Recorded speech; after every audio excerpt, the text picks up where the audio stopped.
Hola mis hermanos, ¿qué tal? Muy buenos días. ¿Me escuchan? ¿Amén? Ay, no lo escucho. ¿Amén? Amén, ahora sí los escucho. Déjame contarte una historia de una tragedia mía que me pasó a los 11 años, tratando de buscar mi propia justicia como un niño. Que una vez fui a una reunión familiar y había siempre los primos que estábamos jugando juntos. Hasta que una prima que siempre le gustaba hacerme la vida imposible, agarra, me ve muy tranquilito, porque yo era tranquilito a los 11 años, aunque no lo creas. Toda esta energía se vino a partir después de los 18 o 20 años. Agarra y me ve tranquilo y lo que agarra es, me jala la oreja, me agarra el dedo y me lo tuerce. ¿Qué pasó? Agarré yo en reacción porque no veía quién era, agarré y le jalé el pelo a la persona que estaba atrás. Y ella empezó a llorar. Mis hermanos, yo fui castigado. Cargué la culpa por el pecado de mi prima de estar fastidiándome.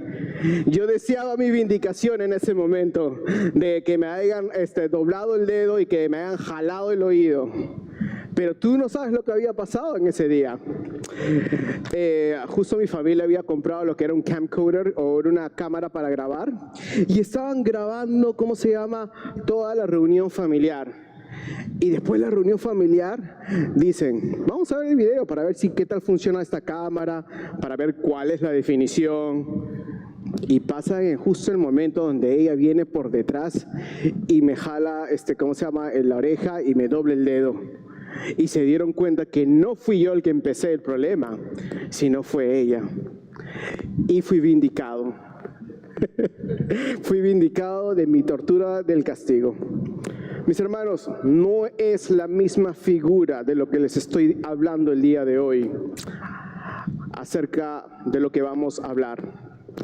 Vamos a hablar el día de hoy acerca de la expiación. Y esto no es de que somos vindicados en nuestra propia bondad. Al contrario, la salvación viene a nosotros como un regalo. Ahora, antes de comenzar este sermón, quiero que tú pienses en esta historia. Te voy a contar esta historia que va a ser un parafraseo, un remix de lo que es Levíticos capítulo 16. Así que una de las cosas que a mí me gusta a veces cuando escucho una historia es cerrar los ojos para tener una figura mental. Así que te animo, si quieres, ¿cómo se llama? Cerrar tus ojos durante este tiempo un ratito. Cada cierto tiempo, un sacerdote vestido de una túnica sagrada de lino se lavaba y tomaba 2 machos cabríos, el cual ofrecerá uno por sí mismo y el otro por el pueblo. Los machos cabríos habrían de ser perfectos y sin defecto. Los animales eran degollados y su sangre era derramada por los pecados del sacerdote y del pueblo. El sacerdote iba al lugar santo para hacer el sacrificio en representación del pueblo. La sangre derramada pagaba por los pecados del pueblo, pues ellos tienen una deuda con Dios. Solo el sacerdote podría entrar en el lugar de la propiciación en representación del pueblo, y aquellos quienes querían que sus pecados fueran perdonados debían confesarlos delante de los sacrificios, porque la sangre derramada de esos animales pagaría por sus pecados y les daría acceso al lugar de adoración. Oremos. Padre, gracias Señor por lo que tú has hecho a través de la obra de la expiación. No hay nada que traigamos a la mesa, Señor, para poder gozarnos en esta salvación, sino que todo es una obra tuya. Espíritu Santo, por favor, ayúdame el día de hoy para que tú hables a través de mí, para que tú me ayudes a ser claro en el mensaje y para que tú muestres la preciosura de Cristo, Señor. Señor, ayúdame a no confiar en mi preparación, en mi conocimiento, ni aun en lo que sé o lo que no sé, sino en que tu palabra es viva y eficaz para poder transformar personas. Ayúdanos, Señor, porque te necesitamos el día de hoy. En el nombre de Jesús, amén. Vamos a abrir nuestras Biblias en Romanos capítulo 5, versículo del 6 al 11. Romanos capítulo 5, versículo del 6 al 11. Si ustedes se acuerdan, la semana pasada también hablamos de Romanos. ¿Se acuerdan a qué lo comparamos? ¿A un libro de qué? De receta.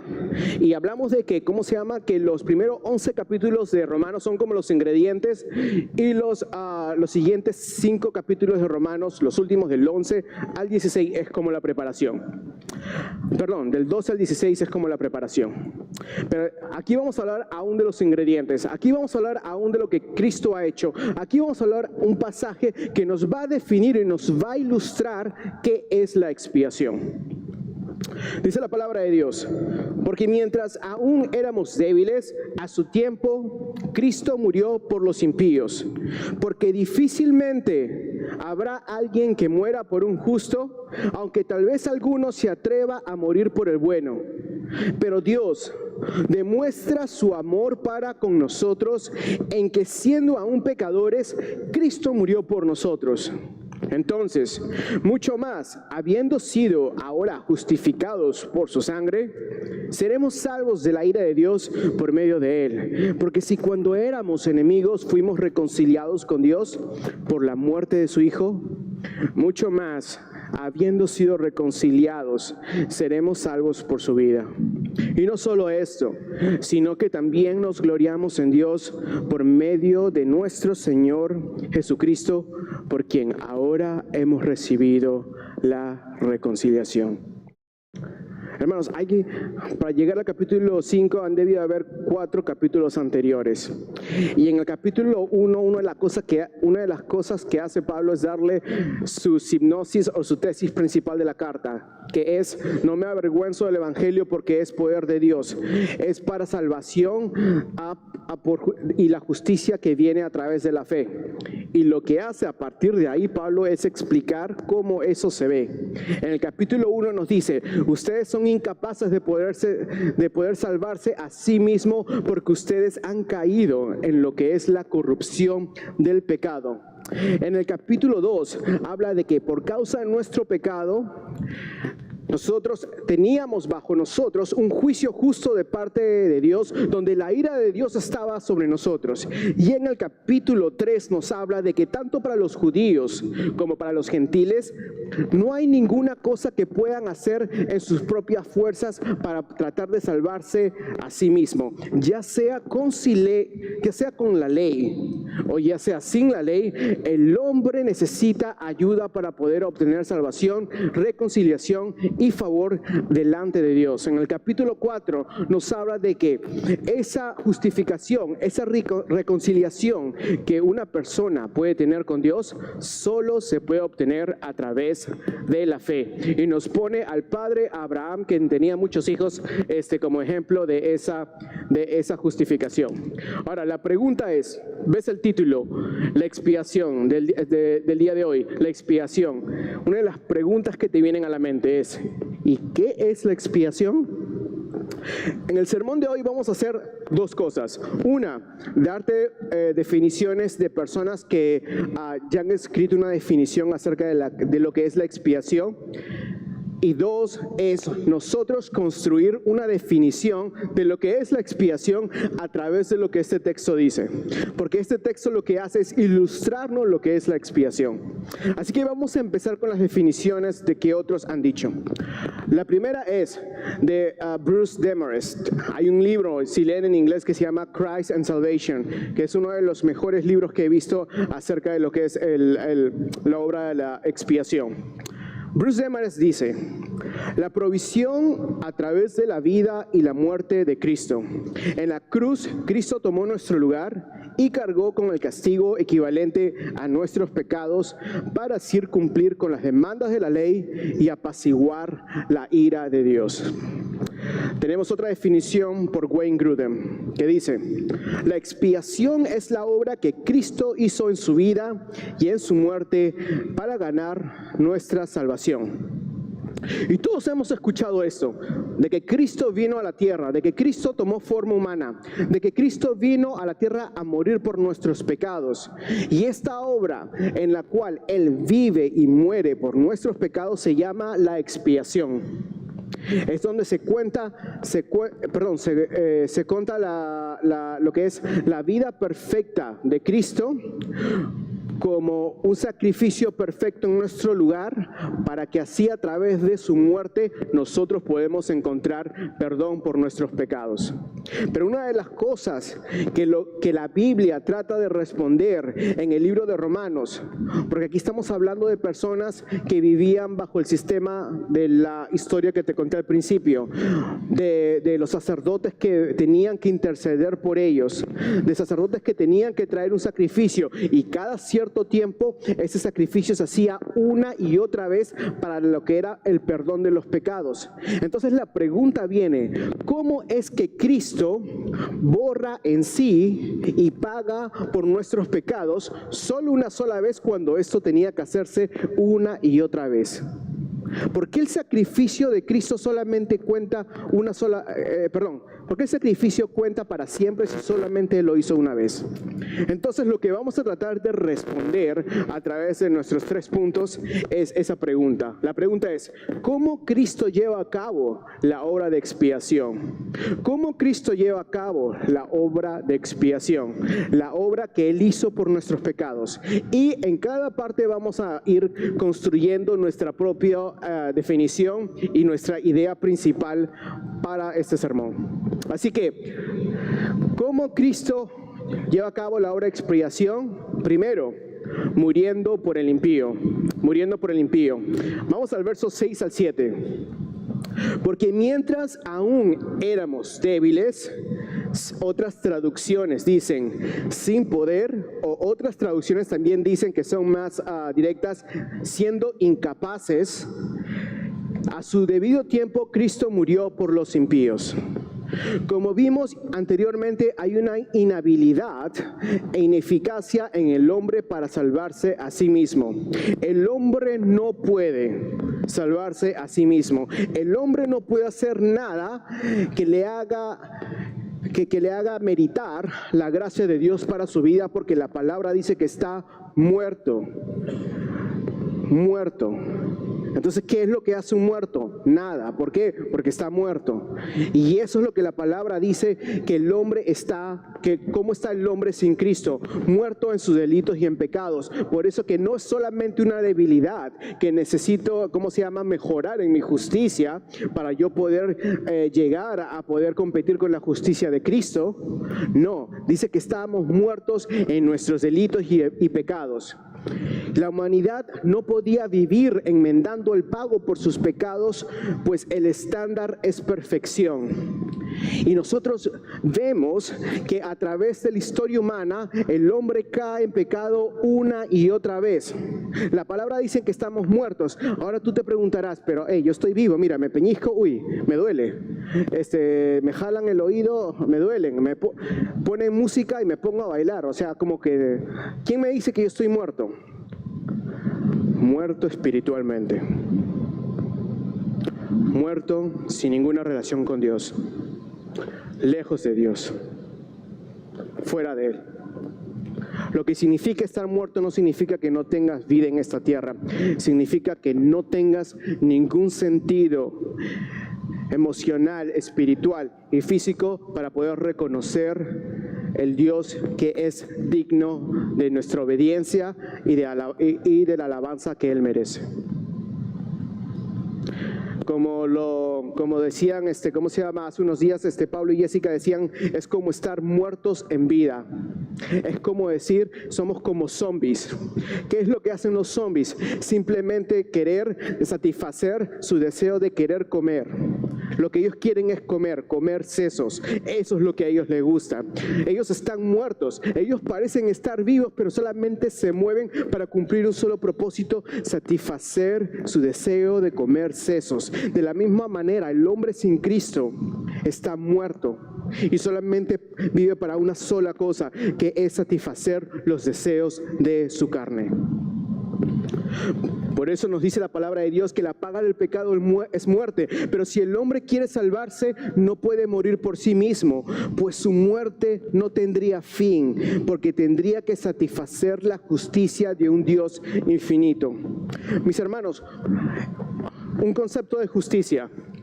Una de las cosas que vamos a ver en cada país es de que cada país tiene su constitución y sus leyes. Y el tiempo que una persona va a pasar en prisión depende de la naturaleza de esa constitución. ¿Qué es lo que pesa? ¿Qué le toma importancia?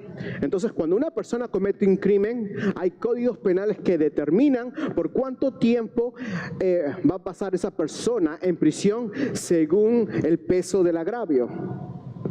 A veces puede ser 5, 6, 10, 20, 30 años, cadena perpetua o sentencia de muerte. Pero ¿por qué pasa esto? Porque esa es la naturaleza de las leyes, esa es la naturaleza de la Constitución, según a lo que ese país le toma importancia. Entonces, cuando esa persona cumple su condena, satisface la ley y la naturaleza, la naturaleza de la ley de esa legislación. Cuando nosotros miramos la ley de Dios, estamos viendo la ley de un Dios eterno, de un Dios que es infinito, de un Dios que es perfecto, de un Dios que es santo. Y si tuviéramos que pagar por nuestros propios pecados, ay de nosotros, porque estaríamos muertos por la eternidad. Entonces, mis hermanos, aquí hay un problema. Aquí hay un problema. No podemos pagar por nuestros propios pecados. Pero lo que dice la palabra en Romanos es de que, aun siendo débiles, Cristo en su tiempo murió por los impíos. ¿Y quiénes son los impíos? Somos nosotros. Entonces, ¿qué necesitamos para ser salvos? ¿Qué es lo que hace Cristo? ¿Por qué Cristo, cumple con los requisitos de la ley? ¿Por qué el sacrificio de Cristo es el único perfecto para poder salvarnos? ¿Cómo lo hace? Yo no sé. ¿Cuál es el negocio? Sepa usted. Se necesita que otro muera en nuestro lugar. Necesitábamos que otro muera en nuestro lugar. Necesitábamos que otro venga y tome el lugar y la condena que nosotros merecíamos. Como aquella persona que comete un crimen y va a ser sentenciada a muerte y que otro diga, ¿sabes qué? Yo tomo tu lugar, yo voy a ir a la silla eléctrica, ¿sabes qué? Yo voy a morir por la inyección letal. Y es un intercambio de una vida por otra. La diferencia es que la persona que tomó el lugar por nosotros no era como nosotros. No era como nosotros. La persona que tomó el lugar por nosotros era perfecto, era obediente, se deleitaba junto al Padre, vivía en perfecta obediencia. Mira lo que dice aquí Pablo, que en el verso 7.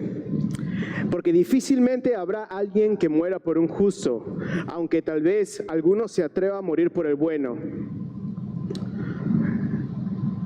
Es irónico, ¿no? En los primeros 4 capítulos lo que Pablo está haciendo es decirle, mira, tú no eres ni justo y tú no eres ni bueno. Y lo que Pablo le está diciendo en el capítulo 5 es bien difícil que alguien muera por un justo, aún mucho menos por alguien bueno. Lo que Pablo le está diciendo es muy difícil que alguien muera por ti. Es muy difícil que alguien dé su vida por ti.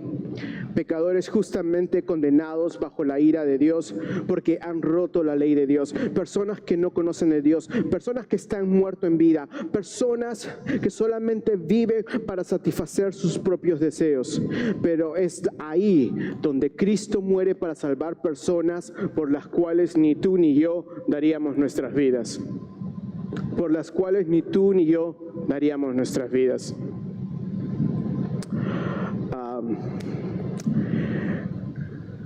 Es bien difícil que alguien muera por un justo o por alguien bueno. Es difícil. Es bien difícil.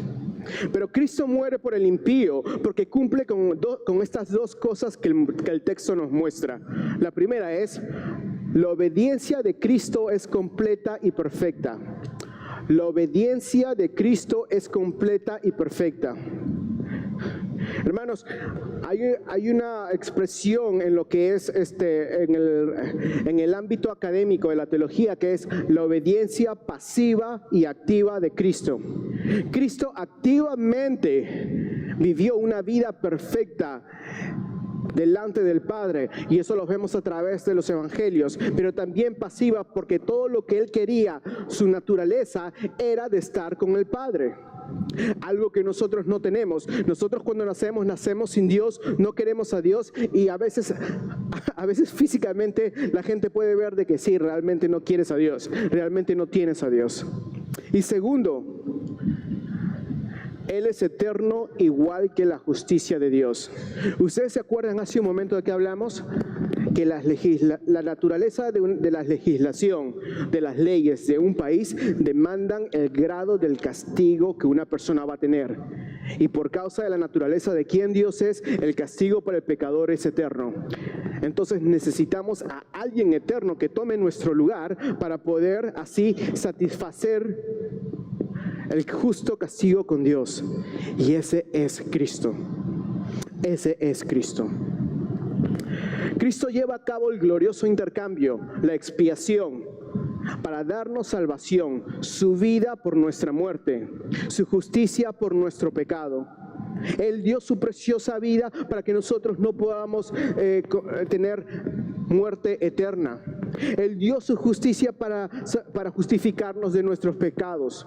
Él muere por justos, mis hermanos. Y como dice Pablo en el capítulo número 3, no hay nada de lo que alguien pueda jactarse delante de Dios para decir, pero al menos yo no soy tan pecador como el borracho, al menos yo no soy tan pecador como el drogadicto, al menos yo no soy tan pecador como el infiel, tratando de hacer esto una competencia de ver quién ha pecado menos.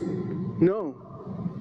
Todos estamos destituidos de la gloria de Dios, tanto el libertino como el moralista, porque sin Cristo no hay nada que tú puedes hacer por ti mismo.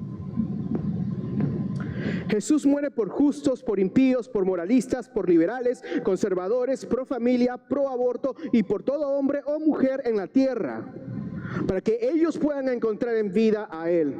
Y si nosotros nos identificamos con algo moral que podamos hacer por encima del sacrificio de Cristo, hay de nosotros, porque realmente quizás no conocemos lo que Cristo ha hecho por nosotros. La eficacia, la suficiencia, la preciosura del valor de la obra de Dios al enviar a su único Hijo, siendo perfecto, siendo obediente, sin mancha, por pecadores impíos como nosotros.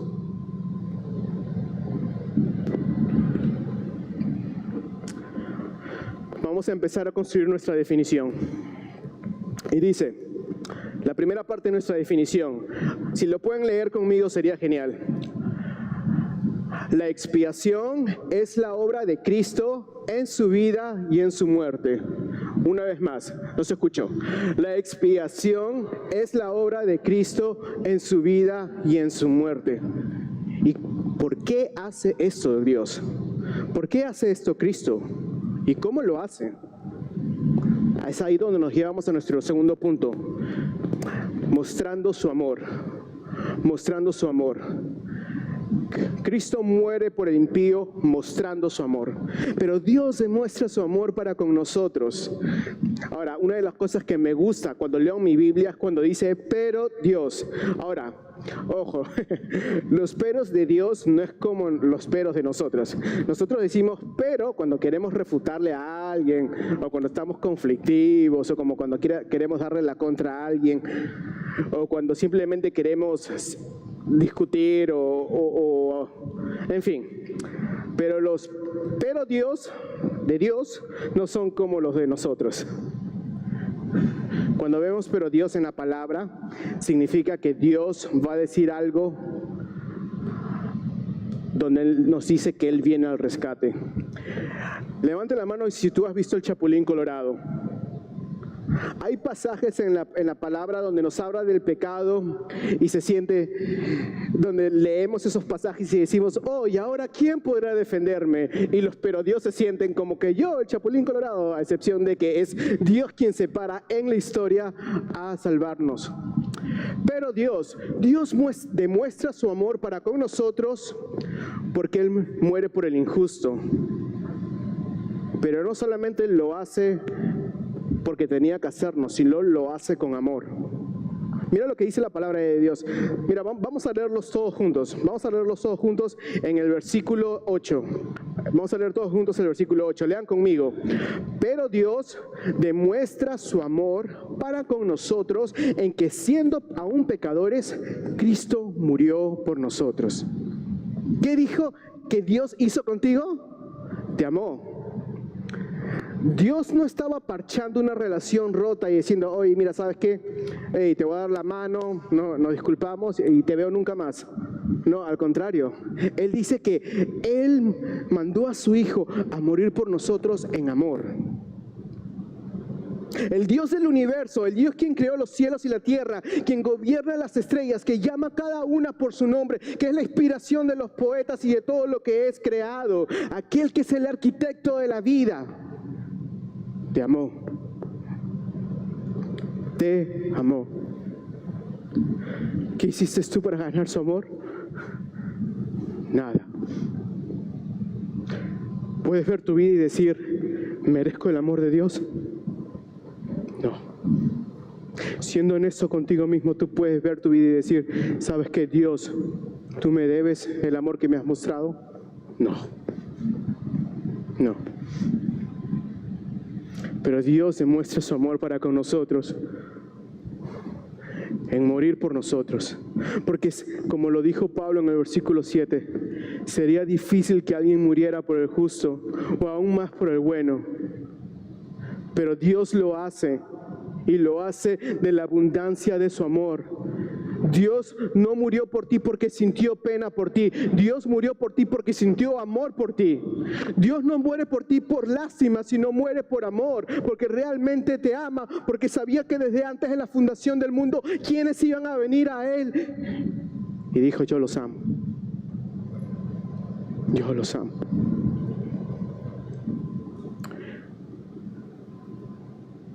Cristo murió por pecadores, quienes estaban muertos en sus delitos y en pecados, y no tenían habilidad alguna para poder salvarse. Hermanos, no es que nos faltaba para poder llegar a ser salvos, es que éramos incapaces y somos incapaces de salvarnos a nosotros mismos en nuestras propias fuerzas.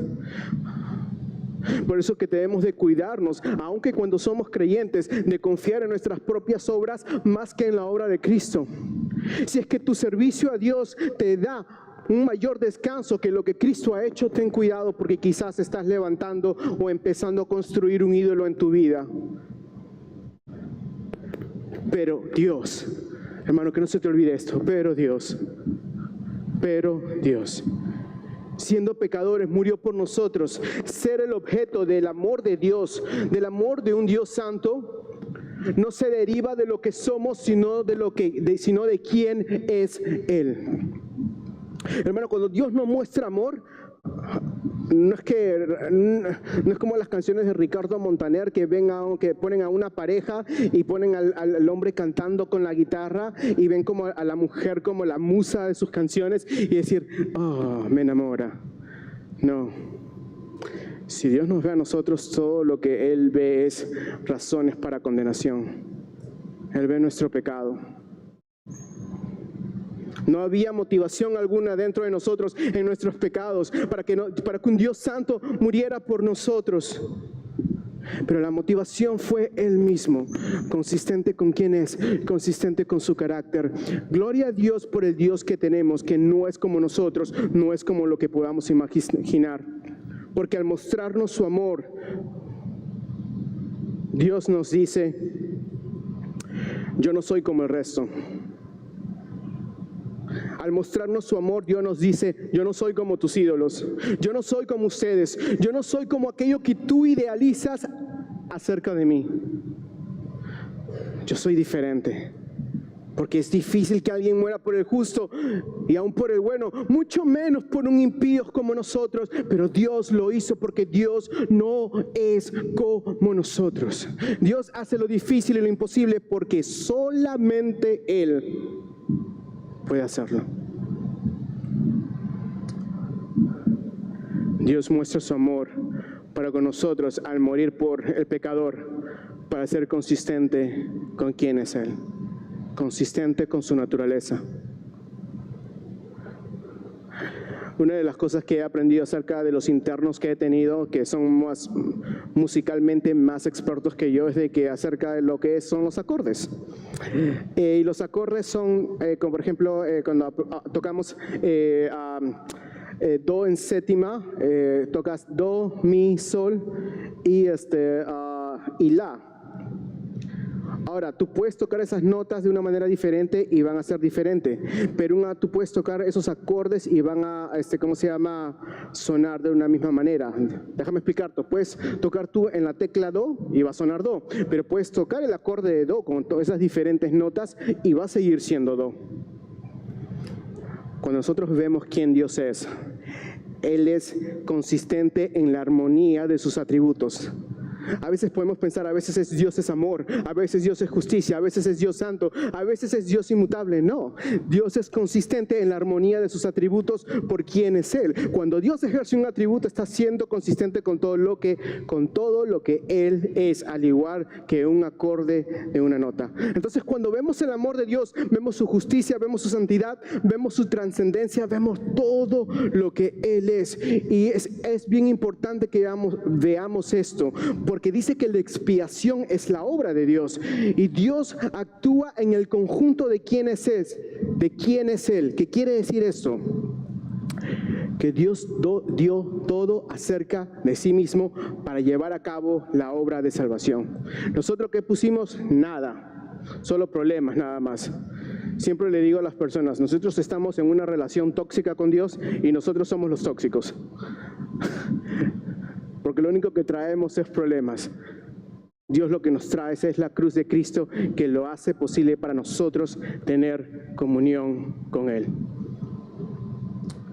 Dios muestra su amor para darnos justicia por su sangre. Dios satisface su ira en Cristo en lugar del pecador para que el pecador pueda encontrar comunión y gozo con Él. Y ahora el pecador es salvo de Dios y para Dios. Ahora vamos a seguir construyendo nuestra idea principal, nuestra definición, y vamos a leerla juntos de nuevo. Dice, la expiación es la obra de Cristo en su vida y en su muerte al mostrarnos su amor para salvarnos de la ira de Dios. Vamos a repetirlo de nuevo, más fuerte. La expiación es la obra de Cristo en su vida y en su muerte al mostrarnos su amor para salvarnos de la ira de Dios. Verso 10 y 11 dice, porque así cuando fuéramos enemigos fuimos reconciliados con Dios. De nuevo, Dios no sintió pena, sino lo hizo por amor. Dios no solamente parcha una casaca rota, sino al contrario, hace una nueva. Y dice, toma. Cristo nos reconcilia cuando éramos enemigos a través de la muerte de su Hijo. Porque Dios muestra su intencionalidad al enviar a Cristo a morir por el pecador para tener una comunión con el pecador. Cristo es quien empieza la obra de salvación de la cual nosotros estábamos ciegos, sordos, mudos, como la canción de Shakira. ¿Cómo se llama? A la justicia de Dios. Cristo es la expresión del amor de Dios al dar el primer paso para hacer posible que tengamos una comunión con Dios. Cristo da el primer paso. Yo no sé ustedes, cuando han visto un conflicto, ya sea en la casa o con alguien, a veces el conflicto puede ser de que sabes que te bloqueo de WhatsApp, o a veces sabes que no te hablo, o sabes que te miro y de lejitos nada más, o a veces sabes que no invites a esa persona. ¿Qué tiene que pasar para que haya reconciliación? Alguien tiene que ceder, ¿verdad? Alguien tiene que darse por vencido. Alguien tiene que rendirse de buscar su propia vindicación. Hermanos, ¿tú sabes lo que pasaba con nosotros? Es que nosotros no nos queríamos dar por vencidos, no queríamos dar por sentados y no queríamos rendirnos de nuestros delitos y pecados. Y es Dios quien interviene para buscar la reconciliación con nosotros. La obra de Cristo rompe todo esquema terrenal, porque a pesar de ser Dios, se humilló para salvar a aquellos quienes los desprecian. Dios se humilló al tomar forma de hombre para que las personas quienes los despreciaban puedan tener salvación en Él. De nuevo, ¿tú crees que te mereces el amor de Dios? ¿Vives como si te merecieras el amor de Dios? ¿Vives como si te puedes ganar el amor de Dios? ¿Qué piensas que puedes hacer por ti mismo para cubrir? A veces pensamos que podemos maquillar nuestros pecados con las cosas que hacemos. Y a veces no solamente pensamos en maquillarlas, sino pensamos en esconderlos. A realmente no ser honestos con nosotros mismos ni con otros de cómo realmente estamos. Y a veces pensamos que pedir ayuda es algo débil, cuando realmente sigues tratando de tapar y de ganar y tratando de maquillar el pecado por el cual Cristo murió. Deja de hacer eso. Ven a Cristo. Quizás en tu mente pensarás, ahora puedo hacerlo mejor. Ahora esta vez sí voy a obedecer. Esta vez ya no voy a caer en ese pecado. Esta vez voy a estar firme para yo no caer más en esa tentación. Ven a Cristo. Deja de confiar en tus propias fuerzas, que no puedes hacerlo. Tenemos vida en la de Cristo. Su sangre fue derramada por nosotros. Su cuerpo fue castigado por nuestra iniquidad. Y por eso nos podemos gloriar en lo que Él ha alcanzado por nosotros, porque solamente lo que Él ha hecho nos puede dar vida eterna. Solamente nos puede renovar para poder tener una obediencia plena en Él, para que nosotros así podamos volver a hablar con el Padre y nos gocemos en tener comunión con Él. Y al venir no sea un motivo de miedo, sino de gozo. Y hermanos, estar en Cristo no te hace exento, no te hace, ¿cómo se llama? No es como una varita mágica donde te hace perfecto rápidamente. O a veces decir Cristo lo utilizamos como una varita mágica o como un tipo de morpher de los Power Rangers, que simplemente me voy a transformar en supercristiano. No. Aún siendo cristianos vamos a luchar con el pecado. Aún siendo cristianos vamos a luchar con estar contentos, vamos a luchar con la amargura, vamos a luchar con cosas en las cuales seguimos viviendo en esta tierra, pero tenemos una esperanza de que descansamos en la obra de Dios, no en la de nosotros. Y cuando estamos luchando con el pecado, reconocemos que somos renovados en Cristo porque únicamente somos aceptados en Él. Hermanos, la expiación, la obra de expiación nos dice de que no hay nada que podamos hacer por nosotros mismos porque somos incapaces de hacerlo. Mi hermano, tratar de querer ganar la salvación por tus propias obras es como querer ir a hacer compras con billetes de monopolio. ¿Alguna vez has tratado de ir a Walmart, a TJ Maxx, tratando y pagar con billetes de monopolio? No, trata de hacerlo y la cajera te va a mirar, ¿pero qué quieres hacer? Porque no se puede. No se puede. De la misma manera, no podemos ganar la obra de salvación que Cristo ha hecho en nuestro lugar. La expiación ha alcanzado la reconciliación que facilita la comunión con Dios hacia un proceso de glorificación en la cual hemos recibido adopción y continuamente recibimos el efecto de la justificación hasta que lleguemos al día de la celebración. Y no quise agregarle más acciones a la oración para no cansarlos. Pero recordamos la historia al principio del sacerdote que tenía que subir repetidamente a ofrecer el sacrificio. Hermanos, ahora tenemos un sumo sacerdote quien se vistió de rectitud y de justicia y no tuvo que ofrecer sacrificios porque él mismo fue el sacrificio perfecto por nuestros pecados. Siendo plenamente Dios y siendo plenamente hombre, su vida perfecta y sin defectos la dio por nosotros. Y Él asciende hasta lo más alto para hacer intercesión por aquellos quienes se identifican con Él. Los que creen en Él se vuelven la morada de Dios y Dios habita en ellos a través de su Espíritu Santo. Y su deuda con el pecado es cancelada por la sangre del Cordero de Dios, Jesucristo. ¿Qué más necesitas? ¿Qué más necesitas? Vamos a completar nuestra definición el día de hoy. Y por favor, de nuevo, léanla conmigo. La expiación es la obra de Cristo en su vida y en su muerte, al mostrarnos su amor para salvarnos de la ira de Dios, con el fin de reconciliarme con Dios para gozarme en Él. Dios quiere que te goces en Él. Dios quiere que tú tengas comunión con Él. Lo que Dios hizo es para que tú te puedas acercar a Él y Él se acerca a ti. Ahora, como dice el dicho, toma dos para bailar. Y la pregunta es, ¿vendrás a Él? ¿Vendrás a Él y confiarás en la obra que solamente Cristo ha hecho por ti? ¿O seguirás persistiendo en tus pecados? ¿Vendrás a Él y dejarás finalmente rendirte de tratar de vivir algún tipo de cristianismo cultural o simplemente una vida moralista, o realmente vendrás a Él? ¿Darás por vencido de tus pecados o vendrás a Él a confiar en la única obra salvadora por ti, que es en Cristo Jesús? Creyente, déjame hacerte esta pregunta. ¿Vives como si tu deuda hubiese sido cancelada o aún sientes que tienes una deuda por Dios? ¿Sientes paz en tu corazón en lo que haces por Dios, o vives tú con la carga de que tengo que hacer esto para Dios, para gustarle a Dios o para caerle bien? Déjame darte estas últimas tres palabras de ánimo y aplicación. Descansa, obedece y celebra. Descansa de que si estás en Cristo, tu deuda ha sido cancelada.